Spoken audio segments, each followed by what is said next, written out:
If you want your book to look professional and clean, you need to use baseline. Baseline is a line where all the text sits on. It's like lines on notebooks or journals, okay? So here we see a clean spread, and in the professional book formatting and in general a good layout means that this text on the left side and on the right side are aligned horizontally.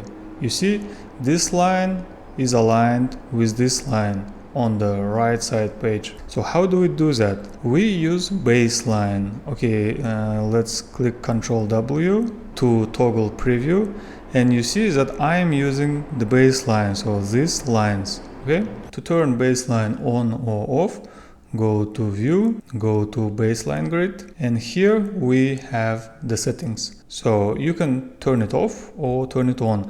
By default, when you start a new project in Affinity, the baseline grid is turned off. So you have to go here and turn it on. So start position is 0 relative to top margin, means top margins is here. And grid spacing. The grid spacing should be equal to the leading of your main body text. So here is my main body. Okay, and we see that this is Crimson Pro 11 point and it's 15 points leading. It means that the distance between this baseline and to the bottom is exactly 15 points. What happens if we use different baseline grid here? So let's use 14 points.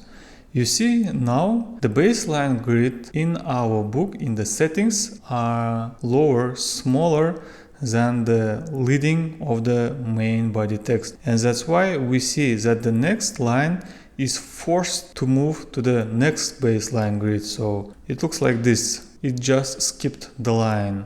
This is not good. What happens if we go back to 15 point? It's okay. What happens if we increase it by 1 point?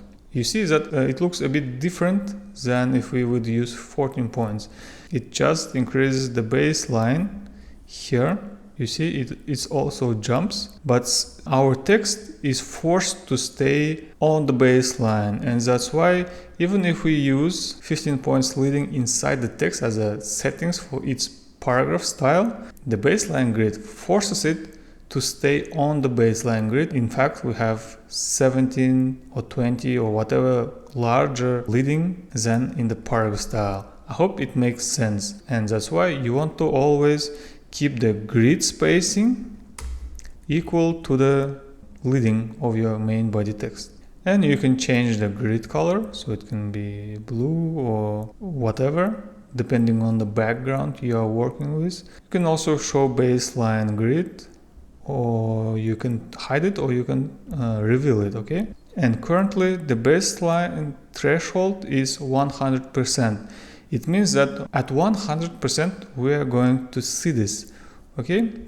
So let's go to view, let's go to zoom. So say, okay, 100. So now we can zoom closer and we start seeing it. So if we zoom in more than 100%, we are going to see that. If we zoom out, okay, so like 80%, 50% of a real size, of the zoom size, then we don't see that. It's helpful when, for example, you want to just zoom out, see overall layout if it's looking good, and then you just want to zoom in to adjust some details, okay? And you zoom in and you start seeing the baseline, and that's fine. Okay, for example, you made some adjustments here, go back, and you don't see the baseline anymore, and it's not overcrowded here. Baseline grid is also very helpful when we work with multiple columns. So let's change these two text frames to multiple columns, so 2 columns. And you see in the columns, when you work with multiple columns, the lines should also be aligned in neighboring columns and on the next page as well. Okay, so it's super helpful if you are working on magazine, on journal, or even just a book like encyclopedias or dictionaries where you have several columns, 2 or 3 or even more, then you definitely should use baseline grid. You can turn off baseline grid, for example, for your chapter heading. If you don't want it to stick exactly on the baseline, then go to paragraph and you see align to baseline grid. Just disable that. You see, now it's not aligned exactly on the baseline grid, it just stays a little bit above it. If you have any questions about your book formatting or book publishing, leave a comments down below and I will be happy to help.